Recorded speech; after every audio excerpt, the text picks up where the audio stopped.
Libak Municipal Hall, Province of Sultan Kudarat. Maganda yung round ball nila, may cover.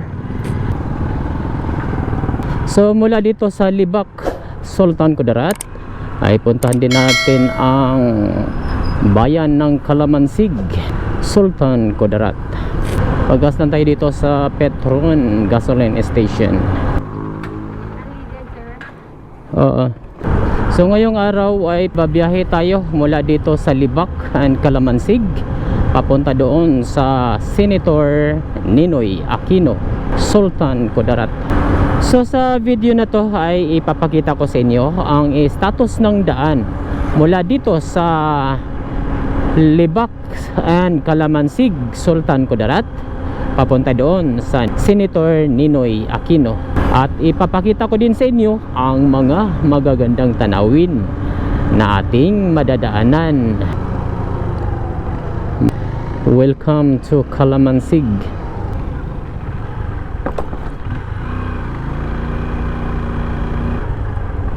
Masira pala yung isang tulay dyan.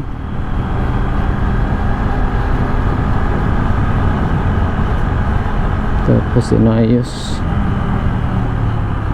Tignan nyo guys, ang lalaki ng mga puno ng kahoy dito sa gilid ng kalsada. Napakasarap kaya dito magtambay, malilim. So kung pagod ka sa biyahe, pwede ka magtambay dyan sa ilalim ng mga punong kahoy.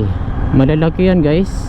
Pati yung mga beach resort nila dito sa Libak at saka sa Kalamansig, masarap magtambay. So dito guys, planta ng yan o, National Power Corporation. Tapos mayroong palikong daan dito sa harap ng NPC. Yan po yung papasadahan natin mamaya papunta doon sa Senator Ninoy. Danan lang muna natin saglit ang Kalamansig. Welcome to Kalamansig. Ito po yung Kalamansig Municipal Hall.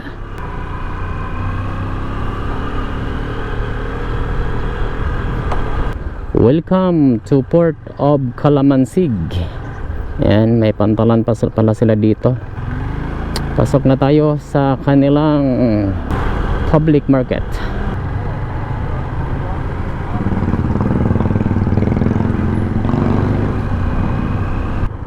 Senator Ninoy 53, Bagumbayan 113, Libak is 8 kilometers. So back to zero muna natin tong ano natin guys, itong odometer. Check natin kung ilang kilometro to papunta doon.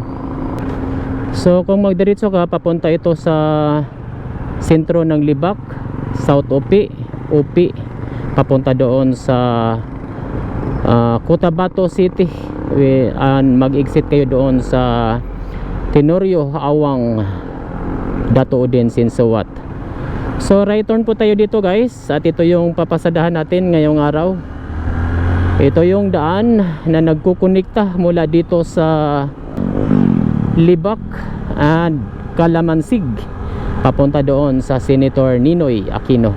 Kung itutuloy nyo pa din ay papunta din ito sa Bagumbayan and Isulan, Sultan Kudarat. So try lang nating papasadahan hanggang Ninoy Aquino at tanong natin doon kung pwede ba makadaan papunta doon sa Lake Cebu. So kung hindi man siya pwede, ay didiretso na tayo papunta doon sa Bagumbayan. So stay tuned and enjoy the ride. Napakagandang daanan nitong lugar na ito. Malilim. Ang daming mga malalaking kahoy na nakapaligid. Hindi mo feel yung init ng panahon. Napakasarap pag ganito palagi ang ating biyahe. Maraming mga malalaking kahoy sa gilid ng kalsada. Rubber plantation. Kaya pala, ayan no, ina-harvest na nila yung iba. Pag may nakita kayong may sugat sa puno ng rubber tree, Yan, hina-harvest na yan nila. Dapat ganito pala yung proyekto, no? Double purpose. Maka-harvest ka ng rubber at nakatulong ka pa sa kalikasan. Sana ganyan ang mga proyekto ng ating pamahalaan, yung multi-purpose na mga project, lalo na pag puro environment. Hindi mo ma-feel yung init ng panahon. Nag-environment crisis na tayo, guys. Konting ulan lang ay nagdulot ito ng matinding pagbaha dahil wala nang nagkukontrol sa watershed sa isang lugar.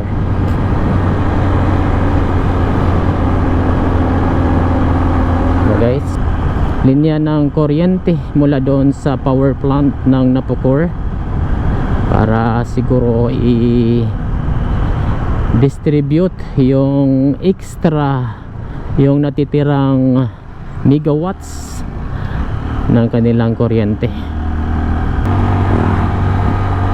NGCP yun, guys, power plant ng NGCP.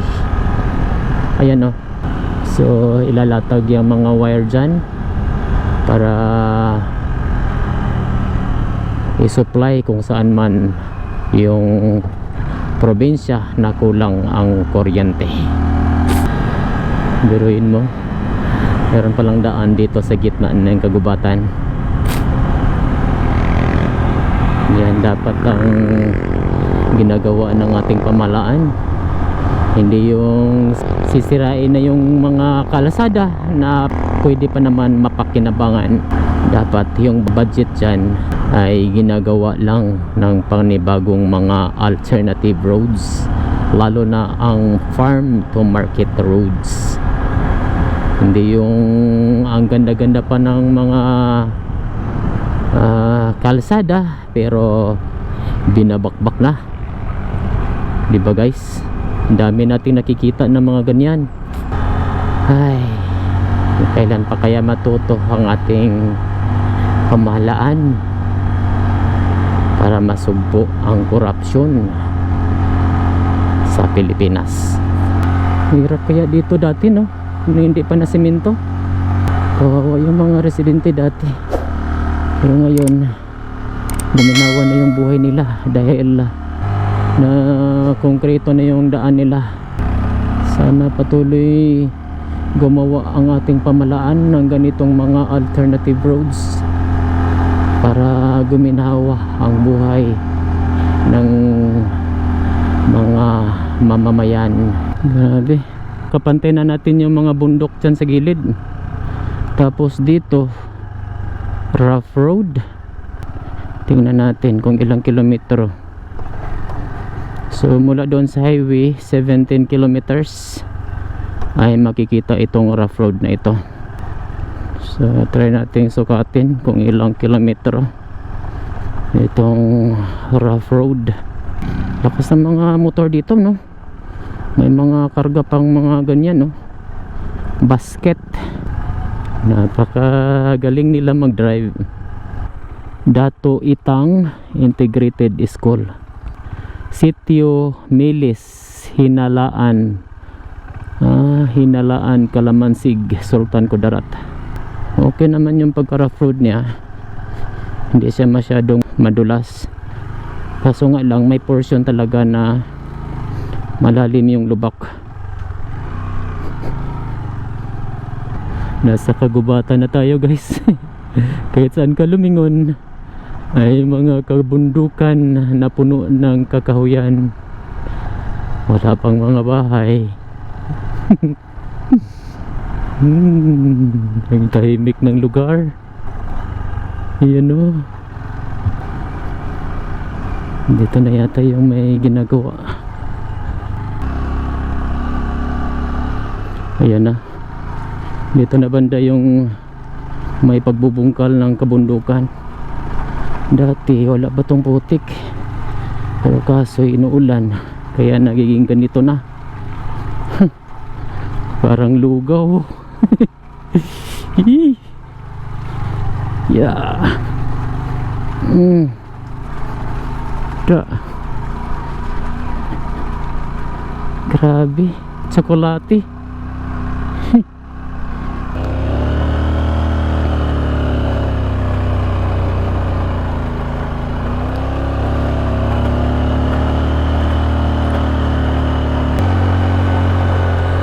So mahirap siya guys pag lalo na pag ano madulas to guys.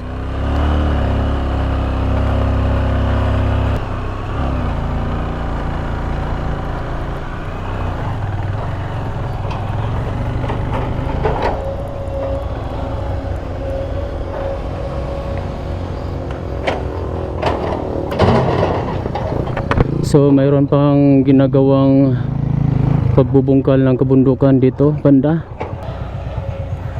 Masad nga barangay dire? Nago kuno sir, takot sa kan. Barangay Wasay. Wasay? Oh, pero tinago kasi tinago. Wasay sakop sa Kalamansig pa rin? Oh, sakop sa Kalamansig. Tinago. Medyo mahirapan siguro dito guys pag ano, pag yung gulong ng motor ninyo ay mga miler. Kasi kita nyo naman napakadulas pa itong kalsada na ito. Right, bante sir. Thank you.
Maganda talaga yung off-road na gulong. Kumakapit sa ganitong mga daan. Ba? Sold.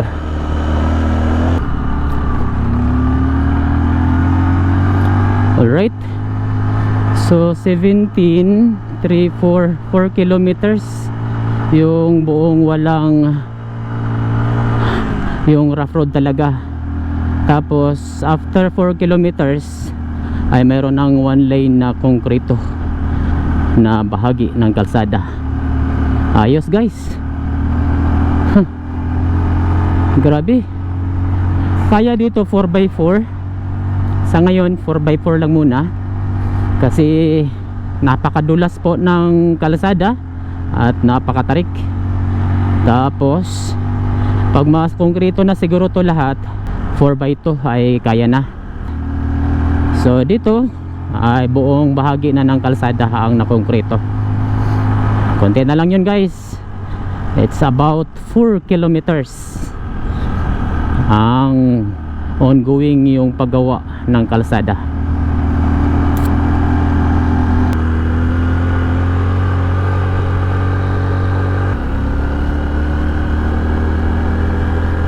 Kape muna tayo dito guys. At damdamin muna natin ang ganda ng area na ito.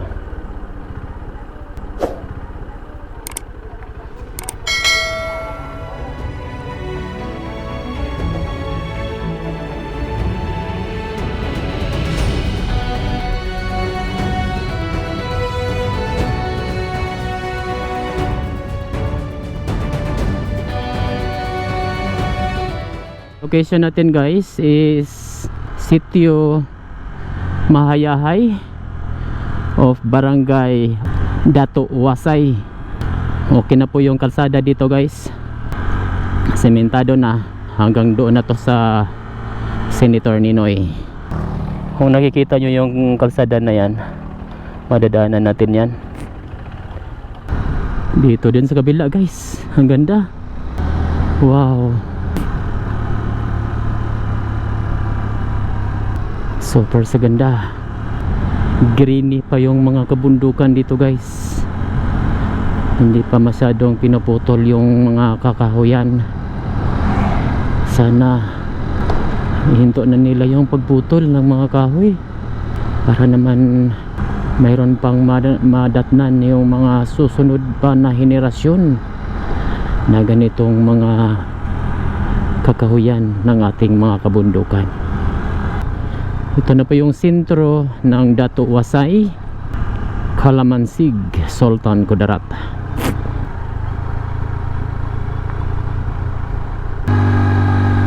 Yan, nililinisan na nila yung kalsada.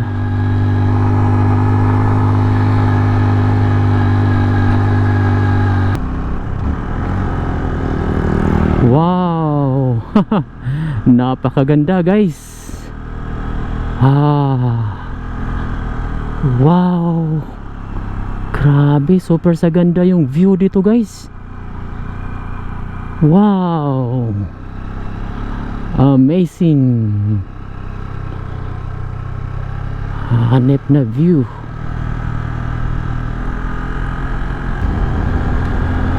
Uy, umuulan. Oh my god, ang lamig pa naman ng tubig ngayon. Huwag muna, mamaya na. Mapula yung lupa nila dito guys, oh. Pulang pula. Hanap tayo na masilungan. Lalamigin tayo. Kung walang masilungan, di mag jacket tayo. Wow, dito guys, oh my goodness, kasarap. Dapat din ang drone dito. Napaka-epic yung view. Wow, super sa ganda guys. Amazing.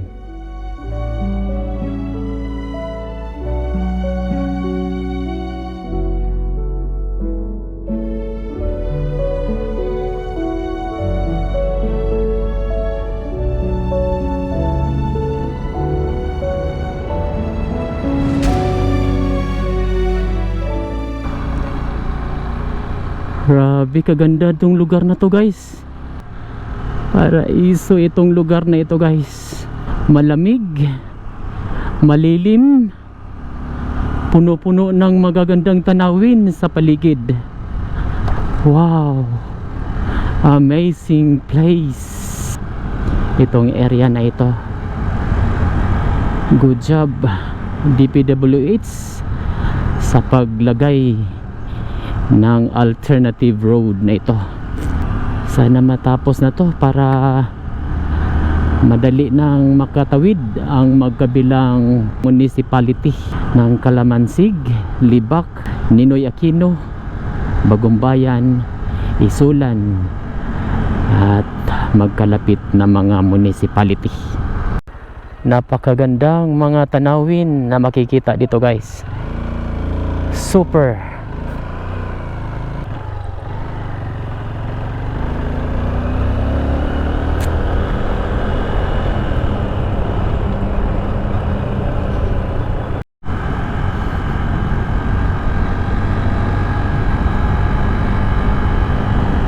Grabe ito guys, oh. Nagkatakot naman yan pag maglindol.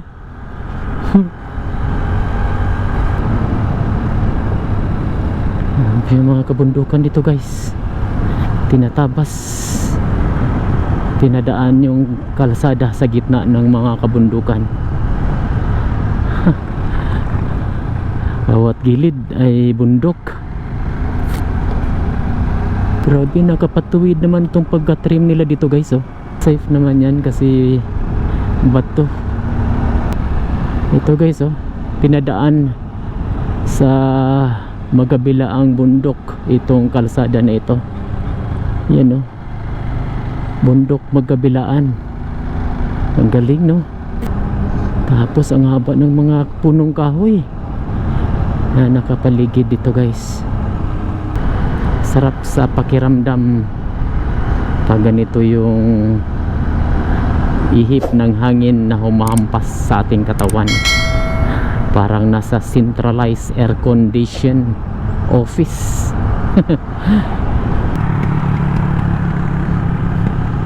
Grabe yung karga niya guys. 2, 4, 6, 8. Tapos may dalawang case pa ng beer. Tapos may angkas pa. Super talaga itong mga riders dito sa area na ito, no? Kikita mo yan dito lang sa mga liblib na lugar.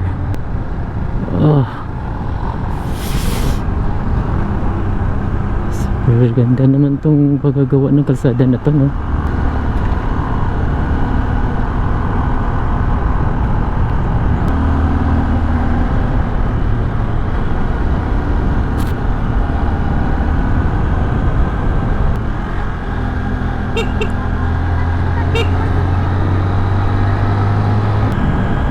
Ang lawak ng mga kabundukan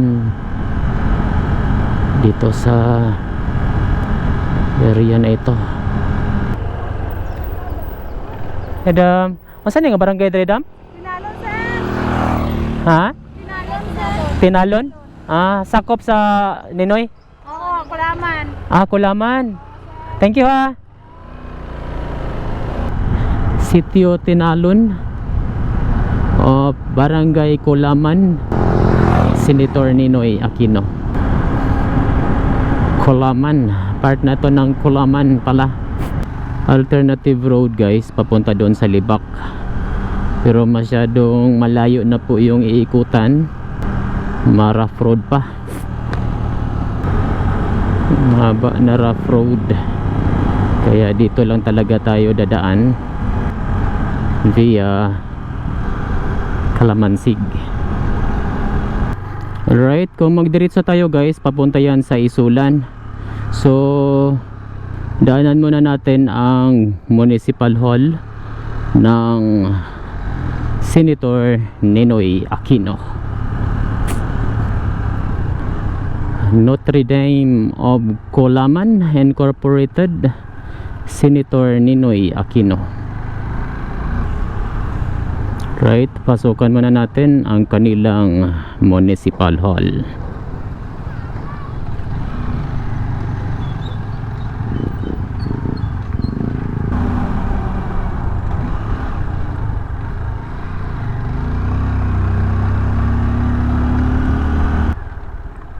Ito na po yung Senator Ninoy Municipal Hall.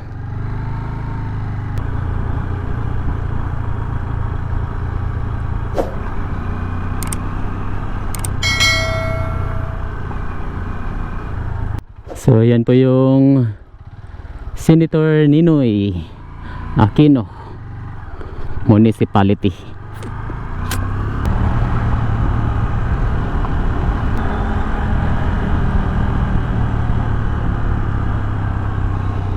So pwede pala talaga makadaan mula dito sa Senator Ninoy papunta doon sa Lake Cebu.